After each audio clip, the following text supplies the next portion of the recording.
बिस्मिल्लाहिर्रहमानिर्रहीम। अस्सलामु अलैकुम। आज मैं बयान करूँगा ज़कात ना देने वालों की सज़ा, इंशाअल्लाह कुरान और हदीस की रोशनी में। ज़कात ना देना बहुत बड़ा जुर्म है और ज़कात ना देने वालों के लिए दर्दनाक अज़ाब की वईद आई है। जैसा कि कुरान मजीद में अल्लाह ताला फरमाता है, उन लोगों को दर्दनाक अज़ाब की खुशखबरी सुना दो जो सोना और चांदी जमा करके रखते हैं और उसे खुदा की राह में खर्च नहीं करते। एक दिन आएगा कि उसी सोने चांदी पर जहन्नम की आग दिखाई जाएगी और फिर उसी से उन लोगों की पेशानियों, पहलुओं और पेटों को दागा जाएगा और कहा जाएगा, यही वो खजाना है जो तुमने अपने लिए जमा किया था।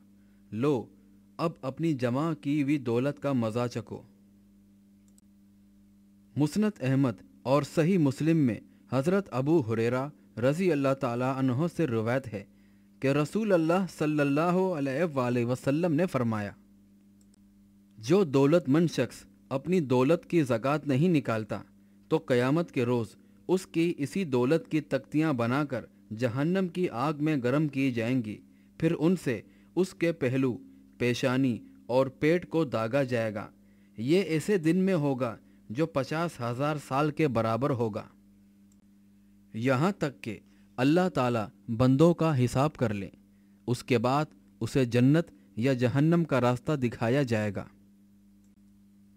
हज़रत अबू हुरैरा रज़ी अल्लाह ताला अन्हो से रिवायत है कि रसूल अल्लाह सल्लल्लाहु अलैहि वसल्लम ने फरमाया, जिसको अल्लाह ने माल दिया हो और उसने उससे ज़कात अदा ना की तो क़यामत के दिन उसका माल गंजे सांप की शक्ल में, जिसकी आंखों में 2 नुक्ते होंगे, उसके गले का तोक बन जाएगा।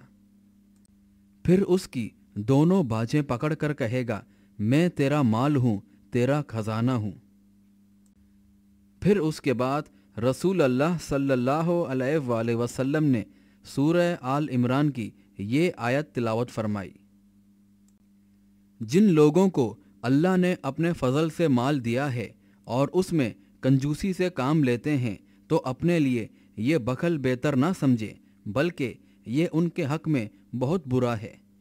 अनकरीब रोज़े क़यामत उनका ये माल जिसमें बखल करते हैं, उनके गले का तोक बनाया जाएगा। बहरहाल इसी तरह रसूल अल्लाह सल्लल्लाहु अलैहि वसल्लम ने फरमाया, जो भी ऊँट, गाय या बकरियों का मालिक अपने उन जानवरों की ज़कात नहीं निकालता, वो जब क़यामत के दिन अल्लाह ताला के यहाँ आएगा तो उसके ये जानवर बहुत बड़े और मोटे हो चुके होंगे। उसे अपने सींगों से मारेंगे और अपने पाँव से रौंदेंगे। जब सब जानवर उसके ऊपर से गुजर जाएंगे तो दोबारा फिर पहले वाले जानवर आ जाएंगे। ये उस दिन होगा जो 50,000 साल के बराबर होगा, यहाँ तक कि लोगों का हिसाब मुकम्मल हो जाए।